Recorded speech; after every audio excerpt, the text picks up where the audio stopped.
There's an unassuming building on the corner of Green Street and Washington Place, which today makes up one of the many buildings of NYU's campus in Greenwich Village. But just over 100 years ago, this was called the Ash Building, and something happened here that changed New York and America forever.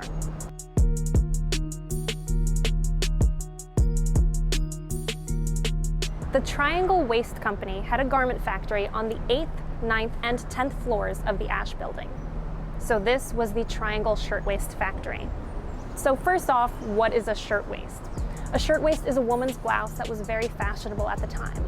And those who were making them were primarily young women who had only recently arrived from Europe. They could barely speak English. They were Hungarians, Russians, Italians, and Germans, some of them as young as 15 years old. Now, to say these were unpleasant working conditions is an understatement. These girls were working long hours, 7 days a week, maybe a half-hour lunch break for around $6 a week. These are cramped and unsanitary working conditions.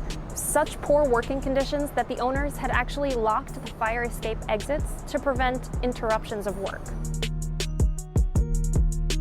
It was nearly closing time on March 25th, 1911, when a dropped match on the 8th floor ignited a blaze in the cramped quarters.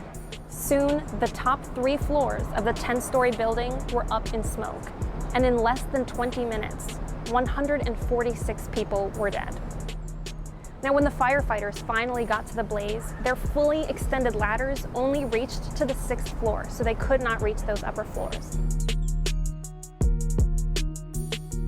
Most of the victims either burned to death or died from smoke inhalation, or they jumped from the burning building down to their deaths on the sidewalk below. Now, the building itself was fireproof, and after the fire had subsided, the building was no worse for wear. But the fire had wreaked havoc on the furniture, the supplies, the fabrics, and the hundreds of workers inside.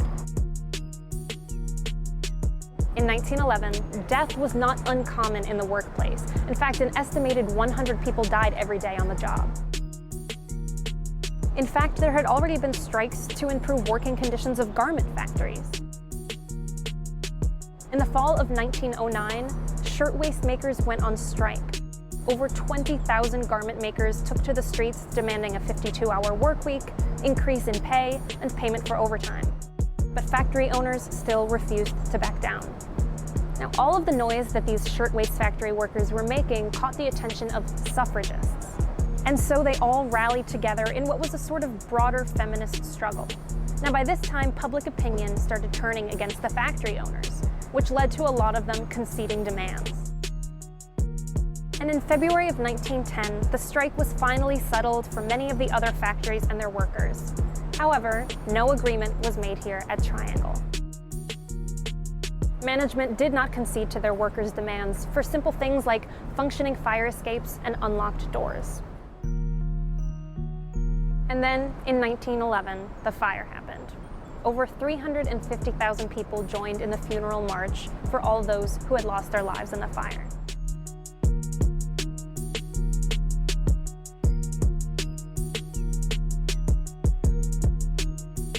And that was a wake-up call. So New York changed, and America changed. A few months after the fire, the Factory Investigating Commission was created, and it investigated nearly 2,000 different factories in a broad range of industries. Soon, there were 8 new laws for worker safety. And then there were 25 laws on top of that.